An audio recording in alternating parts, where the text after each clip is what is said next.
Hello tankers, today we'll talk about artillery, specifically Tier 4 and 5 artillery. We will go over the selection of modules and equipment, proper positioning, firing preparation and firing itself, as well as other less obvious features of these particular combat vehicles. Many players follow this simple rule: arty only shoots from the base, there's no need to move it. This is just wrong. It is extremely important for self-propelled guns to change positions during battle. First, the shorter the distance between the SPG and its target, the faster the shell gets there, and therefore the easier it is to hit a moving tank by leading it. This is the easiest way to improve accuracy. Reducing the distance to your target is justified in almost every situation. Second, the choice of unusual positions allows you to shoot places where enemy tanks consider themselves safe from artillery fire. After your first shot, you force them to choose, wait for your next shell, or quickly change their position. Often, this causes the enemy to move into the kill zone of one of your allies.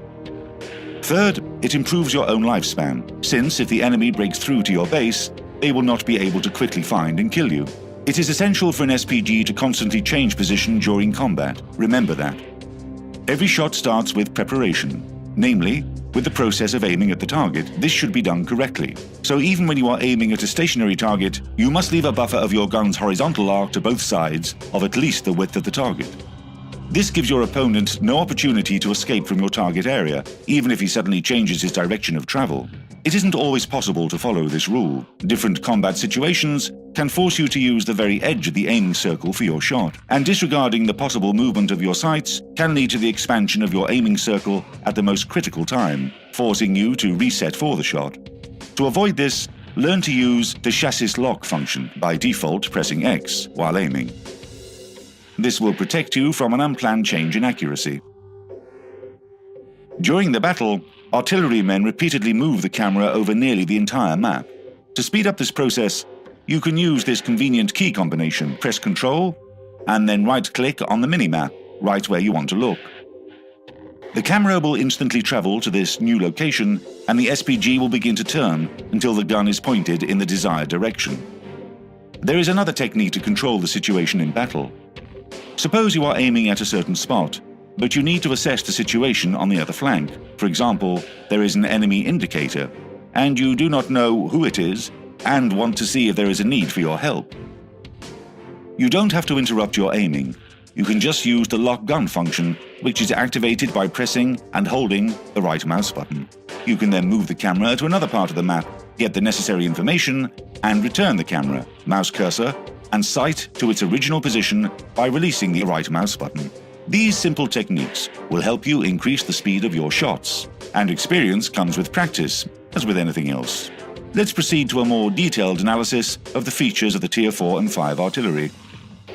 We'll start with the most important thing: guns. Of all the Tier 4 SPGs, the most unusual one is the German vehicle, Grill, which packs the strongest per shot damage with an impressive 680 hit points per shell.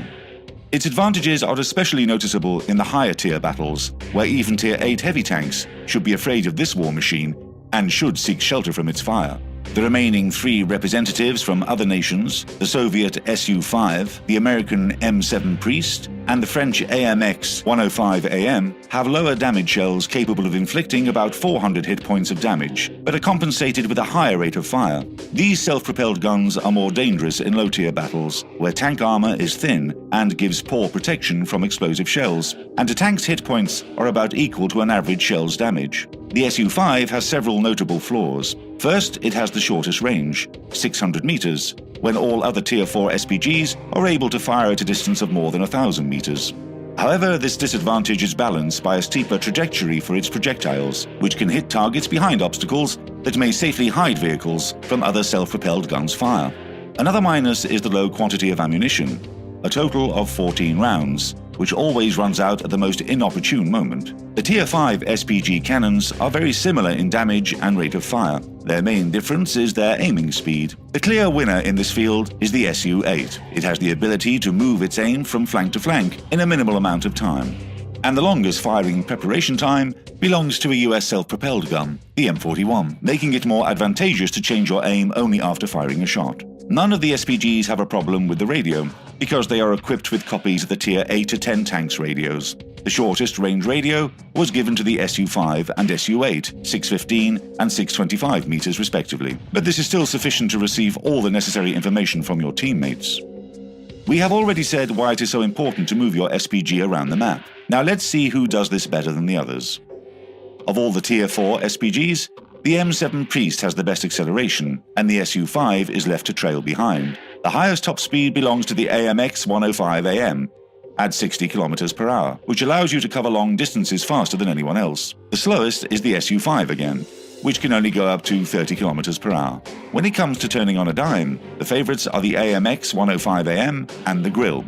The M7 Priest turns very slowly. A brisk light tank will have an easy time spinning it, staying behind the whole time. The Tier 5 SPGs go as follows.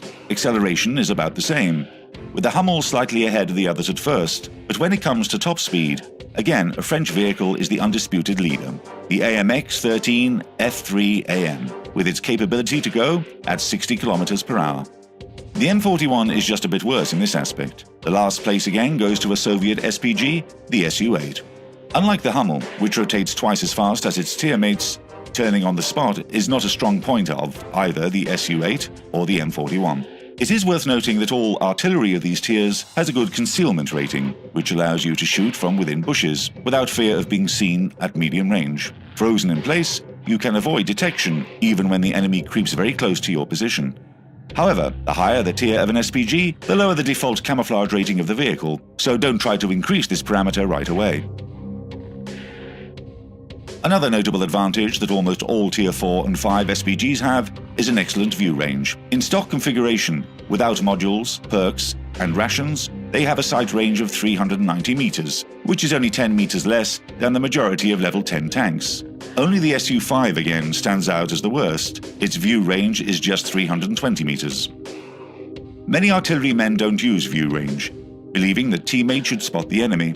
Although this is often the case, towards the end of the battle, artillery may not be covered on any flank, and sometimes remains alone. At this point, you can change the outcome of the battle by spotting the enemy for yourself, or for other allied SPGs before you are seen. In addition, many Tier 5 to 8 tanks have a view range of 40 to 50 meters less than the artillery has, or even worse. Don't miss a chance to take advantage of this. Let's turn to equipment, noting the most useful items for artillery. The first slot should be equipped with a rammer, which reduces your reloading time and increases the number of shots you get each minute, while directly helping you to deal some major damage. The second slot should have an enhanced gun laying drive. The rapid aiming allows you to quickly prepare for a shot or transfer your aim to another flank. The third slot causes a lot of controversy among players, but based on the aforementioned benefits of using the view range of the SPG, we offer you one of two options. 1. Coated optics, for a more dynamic style of play when you can spot an enemy tank over a hill or any other cover in a dangerous situation. 2. Binocular telescope is the choice for those who prefer to spot enemy vehicles from behind cover while staying undetected. There is another option which involves a more passive play style. If you're willing to sacrifice the advantage of the view range for a small increase in your camouflage during stops, you should install the camouflage net onto your self-propelled gun. The choice of consumables is quite simple. The first two slots will be occupied with a repair kit and a first aid kit. If you wish to maximize the maneuverability of your vehicle, the third slot should be equipped with oil or gasoline. And if your goal is to earn more credits, then the fire extinguishers would be best. Now, let's choose the skills and perks for the crew. The most important skill for the commander is Sixth Sense. You cannot underestimate its value. You will always know when you are spotted and that it's time to seek cover. The gunner should learn Snapshot, which improves accuracy. Though the SPG has no turret, this skill works with the barrel movement as well. The driver should select one of these: off-road driving for more rapid position changes, or clutch braking, the use of which will prevent the enemy getting behind you at close range. If there is a radio operator, he should have situational awareness. This gives an appreciable increase to your view range. For the loader, the perk Adrenaline Rush can help speed reloading when the vehicle's hit points are low. Another useful perk to have for the whole crew is Brothers in Arms. which gradually improves all of the tank's parameters and, most importantly, reduces reload time. Remember that Brothers in Arms only works when the entire crew has learned it 100%.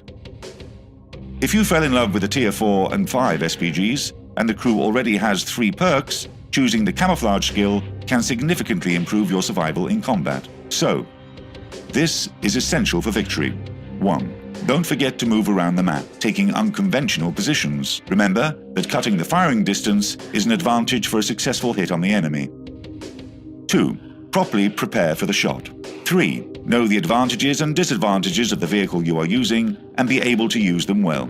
We hope that this material has helped you learn the pros and cons of the Tier 4 and 5 SPGs and improves your enjoyment of self-propelled artillery. Until next time.